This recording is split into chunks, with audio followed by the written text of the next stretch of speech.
Zuena Athmani Bushiri.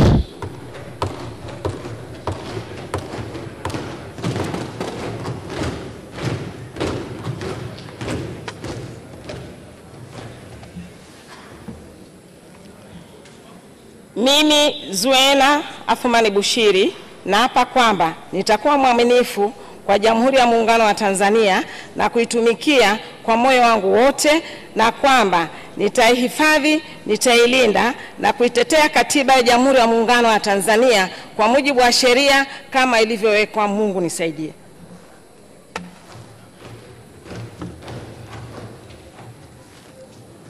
Mimi Zuena Athmani Bushiri naapa kwamba kwa heshima kubwa ninaahidi mbele ya bunge tukufu kuwa nitakuwa mtiifu na mwaminifu kwa nchi yangu Tanzania, na kwamba ninaahidi kuilinda, kuitumikia na kuitetea Jamhuri ya Muungano wa Tanzania kwa nguvu zangu zote na kwa moyo wangu wote. Mwenyezi Mungu nisaidie. Mheshimiwa Balozi Hamis Musa Omar. Mheshimiwa Aisha Rose Ndogholi Matembe.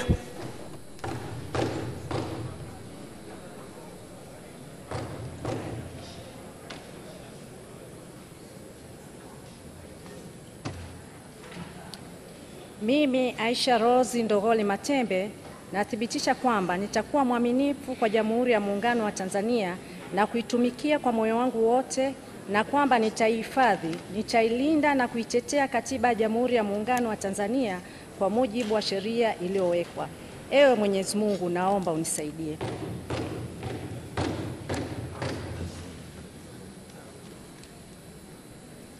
Mimi Aisha Rose Ndogholi Matembe kwa heshima kubwa ninaahidi mbele ya bunge tukufu kuwa nitakuwa mtiifu na mwaminifu kwa nchi yangu Tanzania, na kwamba ninaahidi kuilinda, kuitumikia na kuitetea Jamhuri ya Muungano wa Tanzania kwa nguvu zangu zote na moyo wangu wote.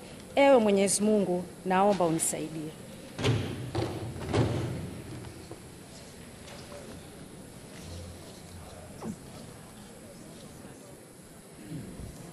Mheshimiwa, kuna mbunge yote ambaye haja hapa bado?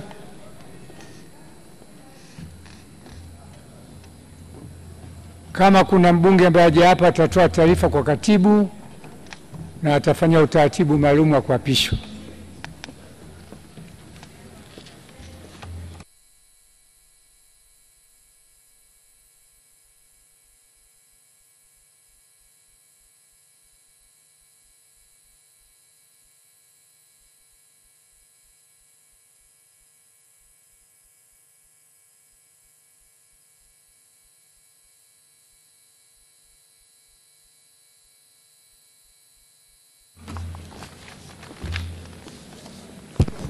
Mheshimiwa Bunge, katika orodha yetu ya leo wote wamekamilika. Bado balozi ambaye yuko safarini, na ataporudi atafanya utaratibu wa kuapishwa kwa mujibu wa sheria na kanuni zetu za Bunge.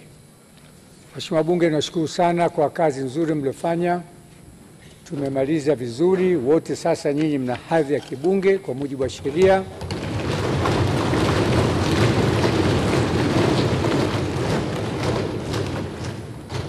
Na ubunge ni heshima.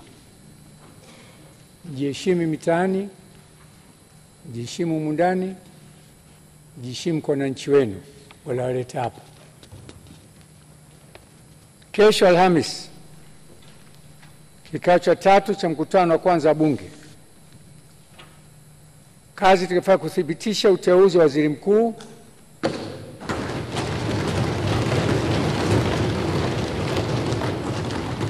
uchaguzi na kiapo cha naibu spika. Wabunge wote wanaomba wawe kuanzia saa 3 kasoro dakika 10 kila mtu yuko kwenye kiti chake. Naomba sana tuzingatie muda na idadi ya kukamilisha zoezi la kesho. Siku ya Ijumaa mtapewa utaratibu wa Ijumaa utakapokuwa kesho hiyo baada ya kumthibitisha waziri mkuu. Naahirisha shughuli za Bunge mpaka kesho saa 3 asubuhi.